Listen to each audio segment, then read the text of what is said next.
Welcome to A Table in a Tavern, your community RPG podcast. Every episode, we'll explore the depths of immersive storytelling, character creation, and mechanics that make TTRPGs so captivating. Whether you're a dungeon master, a player, or just a curious listener, there's a seat for you at our table. So grab your ale, pull up a chair, and let's embark on this journey together. Welcome to the Tavern. Hello, community. I am GM Keegan. With me, as always, we have DM Knock and our two special guests, a longtime player, Ken, and a GM from the other side, Swindler.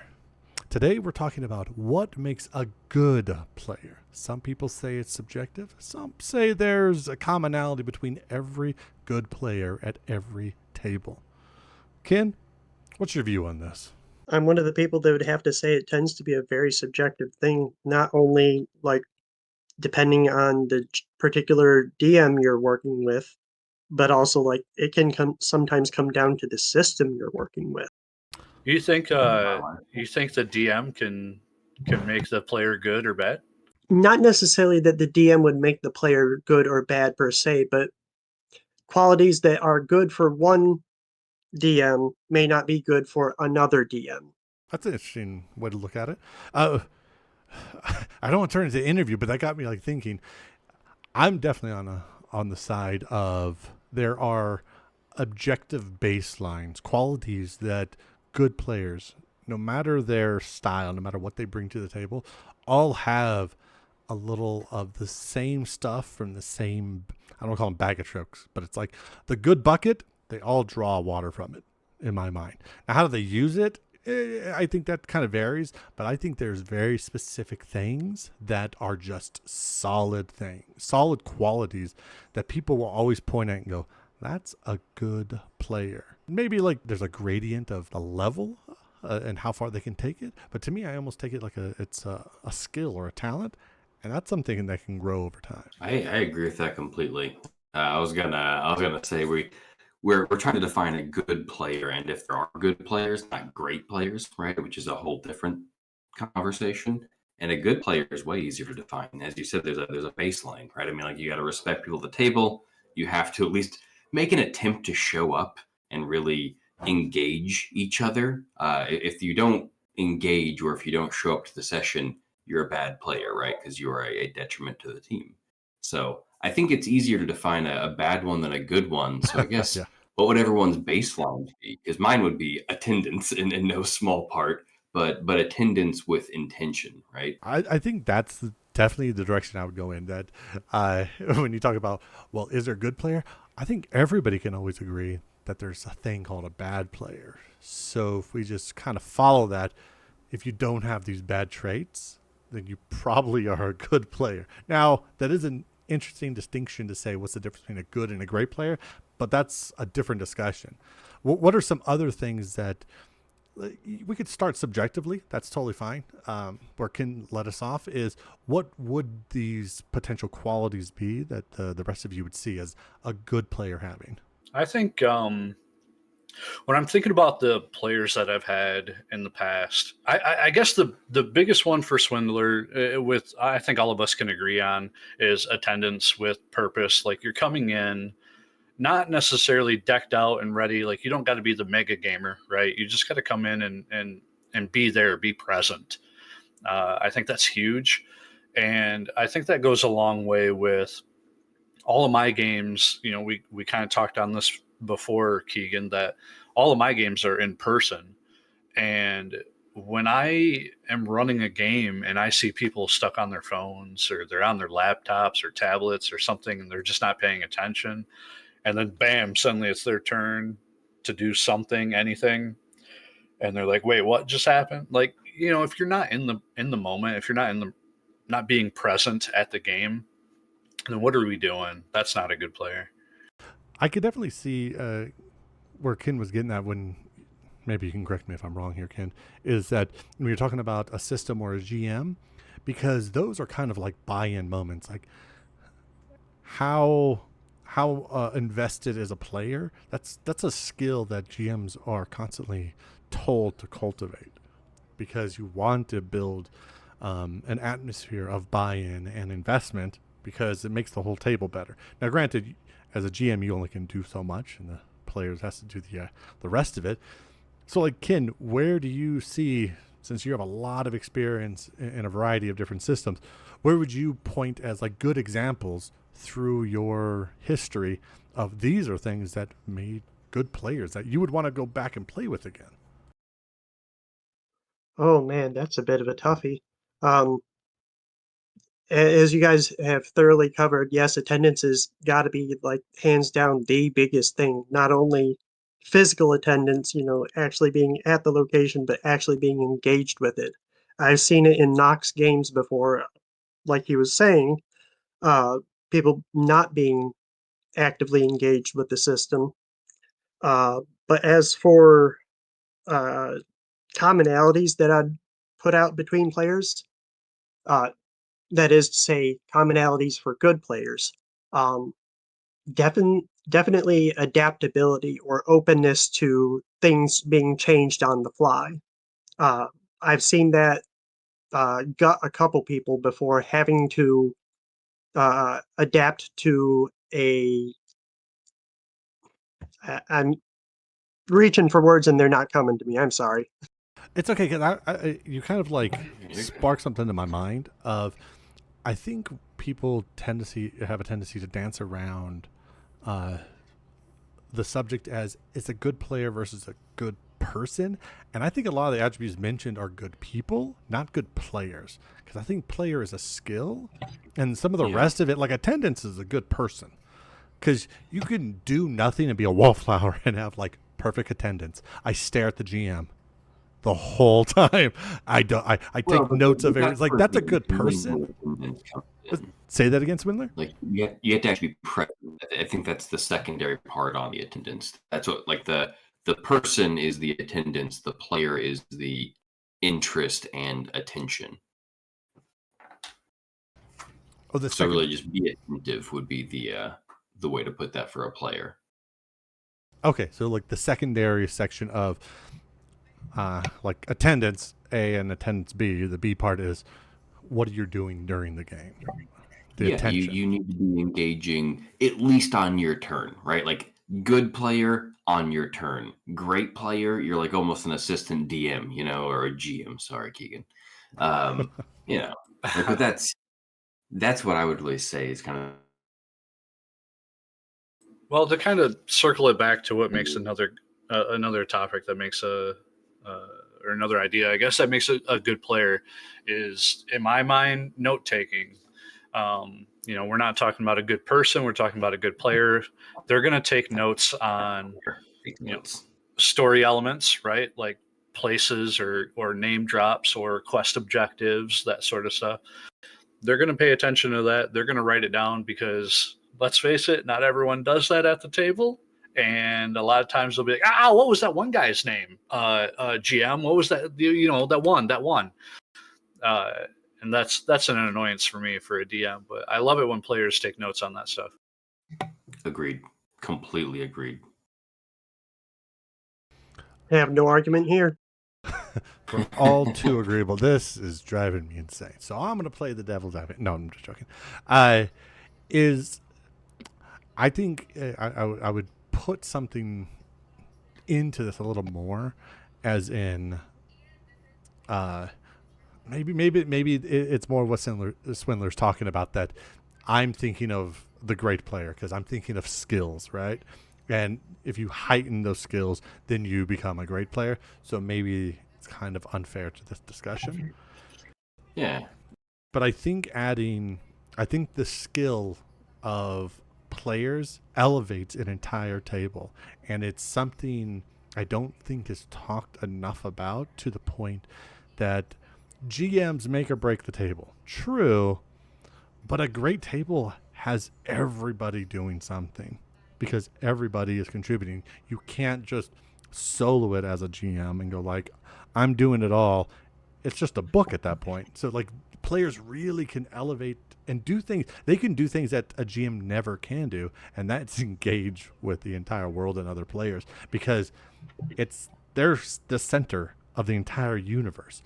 So if they do the amazing things and have the emotional moments, that's great, because a GM can't do that. It's about the stars, those that everything is centered around. And I think that is like the crux of what I think a good player is. I think that goes along with engagement again, but between players, right? A scene driven by players engaging other players is more impactful than a custom built NPC to drive the plot in a direction, right? It's more fun when it's organic, and I would put that as good. I mean, people can argue if they want to say it's instead like our own skill, but So so to clarify then, Keegan Swindler, are you saying a good player role plays? yeah, yeah. I mean, like it And if they don't in role in one play more or word, role play yes. well? But not even necessarily role plays, right? I mean, you don't have to get into character to hype someone up in their own scene when they're doing their stuff, right? That's still engaging the player and therefore the character and making the scene more engaging and more dramatic, even if you aren't in character with a voice, you know? Yeah, and I don't expect my players to come with voices. I mean, that's something that, right, that's that breaking point between a good player and a great player, possibly, if we ever talk about that part. But um, yeah, I mean, some role playing is that's I get it, and I'm using role playing as loosely as possible, meaning like the players not getting inside their character's head. They kind of portray themselves as the character. Like that's what my character would do, but it's really what the player would do. We all know we've been there, but that so much to me doesn't necessarily mean that that's a good player. I bank more on creativity. So role playing is a skill set that not everyone's comfortable with, but and Ken can attest to this in my games that when people come up with creative ways to either solve problems or inadvertently cause more problems, that to me is what makes the game more interesting, and that's what I would call a good player, is just being creative with the situation that they're given. See, Well, but completely oh, agreed on that. uh, I am kind of interested because you said that Ken can attest to this. So, kid, we're gonna put knock on the spot. Oh So, no. what would be a, a good moment that you and other good players had? Like, what would be an example? And we could see if it's on your side or is you're picking up the slack that knock I is bringing feel to like the you table. guys are judging me so hard right now. I mean, so a good example of this for me, at least, it actually just happened in our most recent iteration of the fifth edition campaign, and there was an instance where uh, we were on a special mission, and we ran into some guards who were starting to scry into things that they shouldn't be scrying into, and I took the initiative and threw the first punch. So it was an encounter.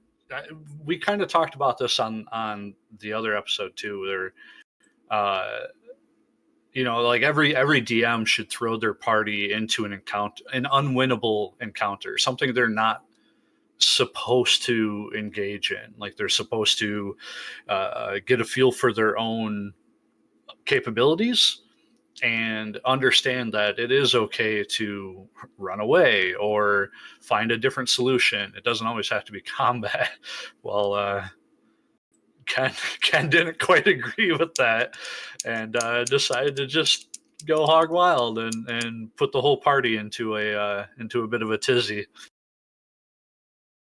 Having that kind of engagement, I think, is extremely valuable, and we all seem to be dancing around various aspects and facets of the engagement, uh, because when something's in front of you, you engage with it, and you can engage with it all sorts of different ways, right?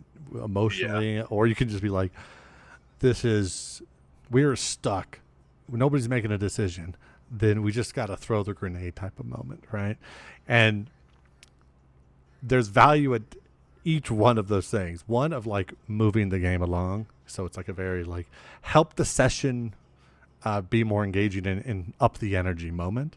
To one of my personal favorites is going silent and being a complete audience member because the players are just running with everything. Whatever is happening, just let them go. I have no input. I'm like, this is cool. They're all talking to each other. They're all doing something with whatever the situation is, because now it means something to them, and they bring all their own skills to the forefront. And I just step back and go, that's it. There's nothing else I can do. This is the highlight. I've achieved something because these players are good and they brought so much to the table that now I can sit back and just watch them. And that to me is like a fantastic moment, whatever it is.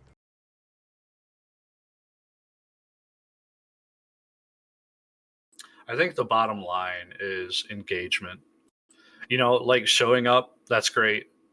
You congrats, you got that constellation medal, right? But engaging with whatever you're comfortable with and whatever skills you have that you're either learning or honing in on, all of that is good. But a good player engages in all aspects of the gameplay. Rather it's like you guys touched on before, role playing, and whether you're good at it or not, it doesn't matter. If you are putting some effort into it and just realizing your character, then that's great. Getting creative in those weird situations, engaging that way, that's great. Note taking, that's great. At the end of the day, it's just engagement, right? It's being present, it's being in the moment, it's enjoying the game as it's playing out instead of being somewhere else and spaced out and stuff like that. That's the stuff that just drives me nuts. But yeah, bottom line, I think I agree. It's engagement, and it's just getting people motivated to, kind of like you said, Keegan, push the dial forward. Also bring snacks if it's in person, at least once. Oh, come on. Absolutely. I am never above bribery, by the way. No one is. Yeah. It's going to be an easy session today. He brought Doritos. Yeah.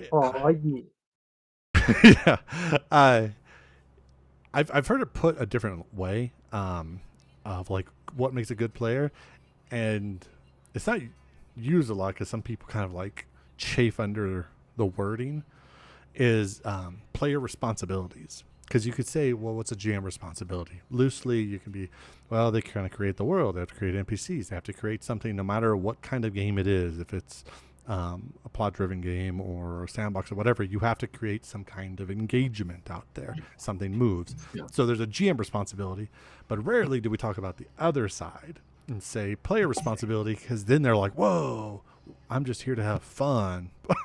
But it's not a bad thing if you take those responsibilities serious, and we mentioned a lot of them. One of the primary ones was just engagement. Are we allowed to cuss on this podcast? If the spirit moves you. Okay. Learn your fucking moves. Like, it doesn't matter what your character is. I don't care if you're a mage. I don't care if you're a fighter and all you have is basic auto attack.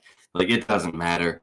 Just know how they work. Know which dice to pick up if you are playing that game. That is, to me, bare minimum. I don't expect you to know how grappling works in your archaic system. I don't care about that one. That's for the grapple dude. But, like, know how your bow works or whatever it might be. At least have read the sheet, please. That's bare minimum from me. Yeah, that is. I almost would put that in what makes a good person, because come on, even if it's just you're playing video games or board games or something, if you're showing up and everybody has to like pull teeth just to get you to do the basics, to know your own responsibility, that just kills me inside. So you don't like new players then? Because that's what that says. No. So if you are a new player, you get so much grace, right? I mean, Oh, you for sure. you do not have to have read a damn thing. I don't care. I will have read your character at that point. And like that's what a great player is, right? The great player sits next to the new player and helps them. Like that's a whole other thing. But the good player just tries before they show up to at least know what they should be doing, or if they're unclear, show up 15 minutes early and ask. You know, common courtesy, basic things. Right. I think new players sometimes are some of the better players or good players because they're not coming in with all the baggage. And if it's a negative baggage, they're not bringing that in and slinging it around for several hours with everyone else. They're coming in with, well, how does this work? And if the rest of the people at the table, other good players are around, they're going to pick up all these good habits. Like, oh, these are skills I should have. Oh, this is how to say this. This is how to engage. It's a learning process. It's totally fine. But they're like, how do I pick up all these good habits? How do I learn these skills? How do I improve on all these things rather than coming in? So I don't ever just like put the red flag. Oh, you're a new player. That's terrible. It's like, no, people have natural skills.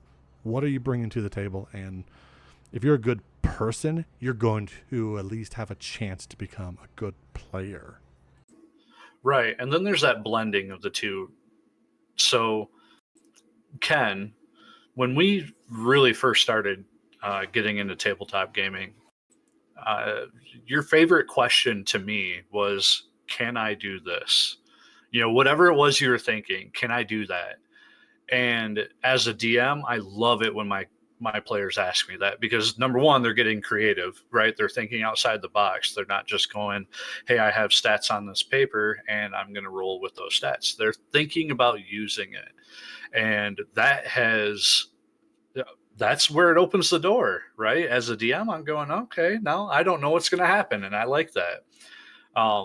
So when you have those moments, Ken, if you can think back like a decade now, if you can think back to that, like what do you think was kind of going through your mind when you were like new to a system and you were asking those questions? Trying to remember what was going through my own head, man, that's a ways back. Um, a lot of it was genuine curiosity for knowing how the system I'm stepping into works, A, but B, also a curiosity. I know this might not be how the letter of the law says it works, but can we powwow together and make this work, something epic? Um, so it's a little bit of disorientation with the system and a little bit of creative questioning for the GM. On that, we're just going to take final thoughts. Ken, what's your final thoughts of what makes a good player? Intellectual curiosity, I would say, is one of the big things. It's fantastic. I like that. I think we kind of danced around it, but it's a very succinct way of putting it.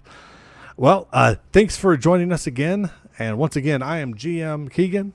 As always, we have DM Knock, longtime player Ken, and Swindler. Thanks for being our special guest today. Have a great night.